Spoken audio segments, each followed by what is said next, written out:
win streak. Here is the former UFC lightweight champion of the world, Islam Makhachev. His opponent, a champion of the world, Jack Della Maddalena. Salom New York, kelganingizga barchaga rahmat.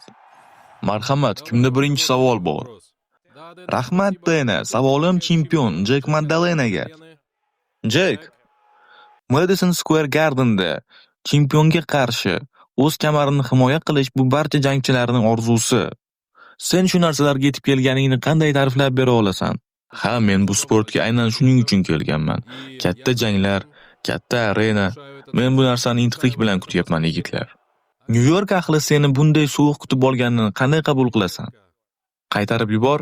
New York ahli seni bunday sovuq qabul qilganini qanday kutib olasan? Ha, men buni yaxshi ko'raman, jin ursin, men bu narsani yaxshi ko'raman. Va albatta, yakshanba kuni ham shu narsani bo'lishini xohlayman. Men bu narsadan aziyat chekmayman. O'tgan hafta sen bir intervyuda aytding, Islomni sen o'zini joyiga qo'yib qo'yaman deding. Mana bugun u bilan ko'rishdingiz. Uni hayotda ko'rib, yarim o'rta vazn jangchisiga o'xshashligini ayta olasanmi? Nima deysan? U yarim o'rta vazn jangchisimi? Ha, bu katta chaqiruv. Bu meni vaqtim. Buni jang vaqti ko'rasiz. Savolim Islom Makhachevga.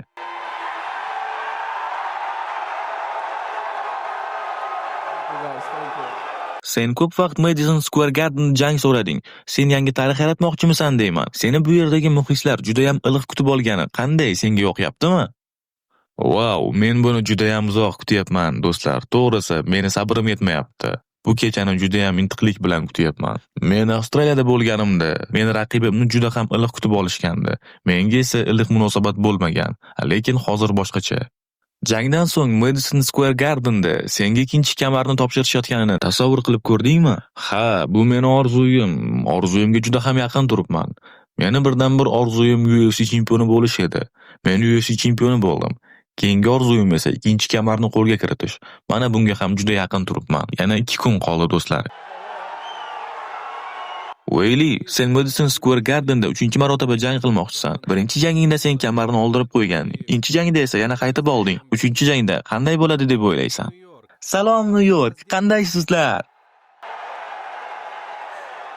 Men o'ylaymanki, Madison Square Garden meni hayotimdagi eng ajoyib kunlardan birini ko'rgan joy. Shunday ekan, bu safar and new. Ko'pchilik muxlislar aytishmoqdaki, ayollar o'rtasidagi buyuk ayol jangchini aniqlab beradigan jang. Sen bunga qo'shilasanmi? Ha, albatta. Xuddi shu savol Valentinaga ham. Veli ham hisoblamoqdaki, ayollar o'rtasidagi UFC tarixidagi eng kuchli ayol jangchi aniq bo'ladi. Sen bunga qo'shilasanmi? Men o'ylaymanki, ayollar o'rtasidagi eng kuchli jang bo'ladi. Men o'zimni eng professional tomonlarimni ko'rsataman. Tezlik, kuch, g'azab barchasini bu jangda ko'rasiz. Bu savolim Dana White'ga ham. Dana, bu jangda g'alaba qozongan ayol UFC'ning hamma vaqtlar ichida eng kuchli ayoli deb hisoblanadimi? Ha, do'stlar, albatta. Aynan ayol jangchilarni aytyapman. O'zingiz qarang, pound for poundda birinchi o'rindagi ayol va ikkinchi o'rindagi ayol jangi. Bu juda ham aql bovar qilmas jang. Savolim Michael Moralesga. Biz bu yerga kelganimizda seni ekvadorlik muxlislaring juda ham ko'p ekanligini ko'rdik. Nima deb o'ylaysan? Ular qayerdan keldi? Kelganlarga barchaga rahmat aytaman. Meni shunchalik qo'llab-quvvatlayotgan bugun va yakshanba kuni menga muxlislik qiling. Sizlarni barchangizni yaxshi ko'raman. Savolim Sean Brady'ga. Media marosimida sen ekvadorlik muxlislarni ko'p ekanligini ko'rding. Bu seni raqibingning davlati. Sen bo'lsa Amerikadansan. Muxlislar seni ko'proq qo'llab-quvvatlash kerak emasmi? Ha, to'g'ri, ularda qandaydir futbol matchi bor ekan, shuning uchun kelishgan bo'lsa kerak. Ha, men amerikalikman, ammo men Filadelfiyadanman. Bu yerdan Filadelfiyagacha 2 soatlik yo'l. Shuni aytamanki, haqiqiy muxlislar yakshanba kuni bu yerga kelishadi. Shuni kuting. Savolim Leon Edwardsga. Leon, seni raqibing Carlos Prato seni janglaringni zerikarli deb aytdi. Sen nima deb o'ylaysan? Bu jangda muddatidan avval g'alaba qozonasanmi yoki ochkolar hisobigami? Men bu jangda faqat dominantlik qilaman. Carlos mendagi kuchli jangchi bilan hali jang qilmagan. Bu o'yinda darajalar bor, yigitlar. Va Carlos, sen Leon Edwardsni birinchi raundda nokaut qilaman deding. Uni hech kim bunday nokautga yubormagan. Nega sen aynan bunday deding? Menda hech qachon nokaut bo'lmagan yigitlarni nokaut qilish juda ham yaxshi o'xshaydi. Men Li Jingliang bilan jang qilganimda u ham hech qachon nokaut bo'lmagan edi. Ammo men chiqdim va u nokaut bo'ldi.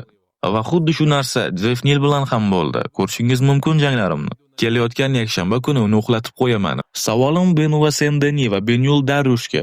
Sizlarning jangingiz asosiy kartni boshlab beradi. Biz sizlarning jangingizdan, ya'ni muxlislar nimani kutish kerak? Shuni aytib qolardimki, bizning jangimizdan faqatgina salyutlar, yorqin lahzalar, portlashlarni kutishingiz mumkin bo'ladi. Raqibim bilan menga kelsak, bizga farqi yo'q. Bu jang asosiy kartda yoki prelim kartda biz chiqamiz, bir-birimizni kaltaklaymiz. Faqat shu. Bu juda ham yaxshi jang. Yana nima deyish mumkin? Bu juda ham yaxshi jang bo'ladi. Savolim yana Jack Madalenaga. Michael Bisping shunday tahlil qildi. U seni UFC'dagi eng kuchli boksyor deb atadi. Sen bu narsaga qo'shilasanmi? Ha, o'ylaymanki ha. Islom, sen bu narsaga nima deysan? Sen juda ham kuchli boksyorlar bilan jang qilgansan. Jack Madalenani shunday boksyor deb ayta olasanmi? Muxlislar nima deydi? Men bilmayman, to'g'risi. Bizning darajamizdagi jangchilarning barchasida boks juda ham yaxshi. Men ham juda ham kuchli zarbalar sohibiman. Bu narsani biz Jack bilan yakshanba kuni aniqlab olamiz. Yana bir savolim Islom senga. Sen bu jangda da'vogar bo'lib chiqasan. Sening kayfiyating qanday?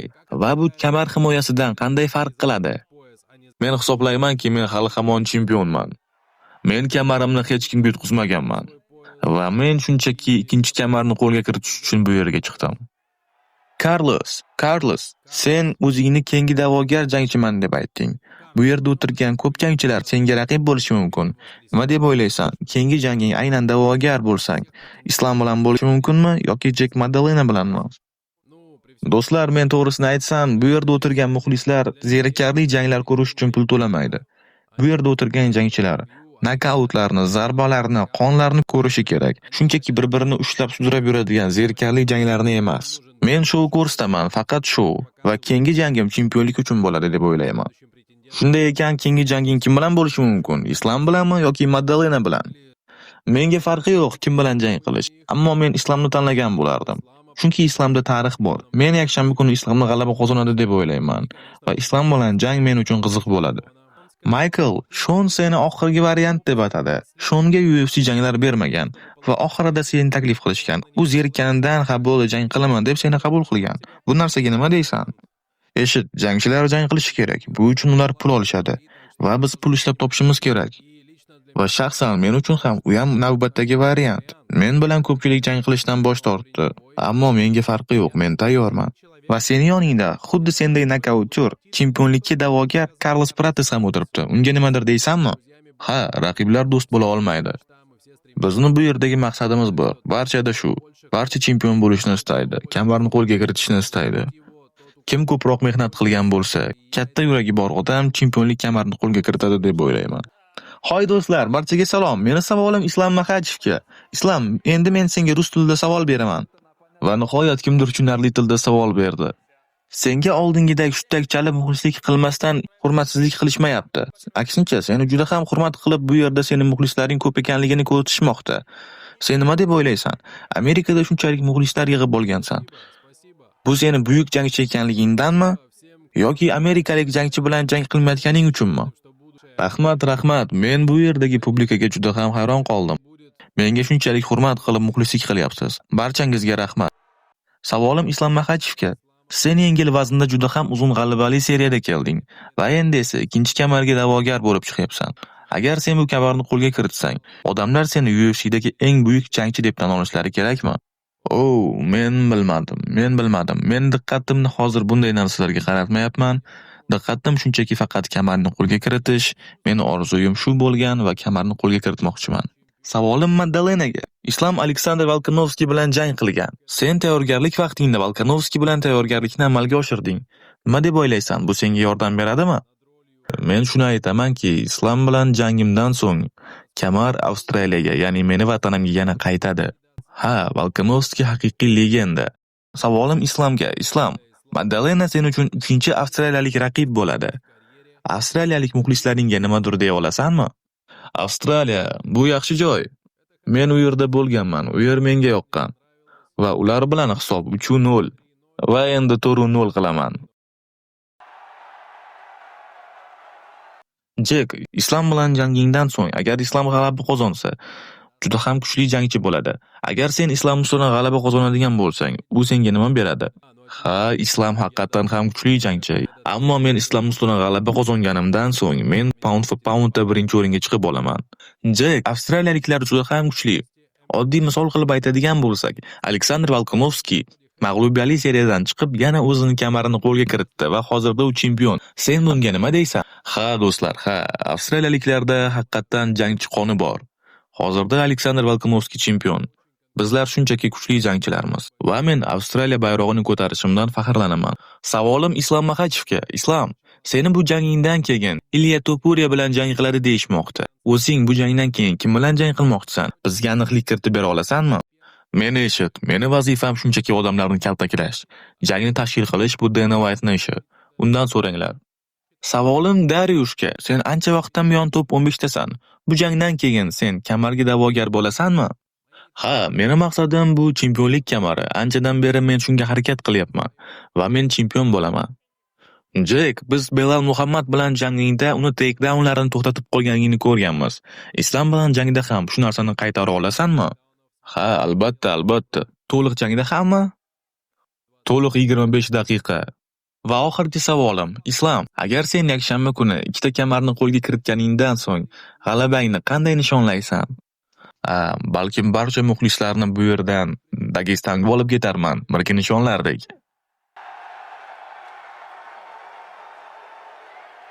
2 yoki 3 yillargami? Hey New York, barchangiz juda ham zo'rsizlar. Endi esa biz face to face marosimini o'tkazamiz. Barchaga rahmat. UFC 322 va asosiy jang Islom Maxachevning jangini to'liq jonli efirda HD kачествоda biz bilan ko'rishingiz mumkin. Kommentariyada silka qoldirdim, hoziroq tez o'tib olinglar. Jonli efir va janglarga tahlil prognozlarini ham shu Telegram kanalida ko'rishingiz mumkin. Sizdan hech narsa ketmaydi, shunchaki UFC ni boshqa darajada mazza qilib tomosha qiling. Silka kommentariyada va kanal biosida. 10 yillik MMA tajribadan kelib chiqib, kimlar g'alaba qozonishini taxmin qilib kanalga yuklab qo'ydim. 99% biz taxmin qilgan jangchilar g'alaba qozonadi. Jonli efirda ko'rishguncha, silkani bosib tez o'tib olamiz do'stlar. Do'stlar, o'zbek tilidagi sharhni sizlar uchun birinchi tarjima qildik. Mehnatimiz uchun videoga like bosib, bizga obuna bo'ling. Sizdan hech narsa ketmaydi. Bu menga yangi roliklar chiqarishimga motivatsiya bo'ladi. Kommentar fikringizni yozib qoldiring. Siz qaysi jangni kutyapsiz va bu janglar qanday yakun topadi? Taxminlaringizni yozib qoldiring do'stlar. Videoga like bosib, bizga obuna bo'lish esingizdan chiqmasin. Jang haftasida jonli efirda ko'rishguncha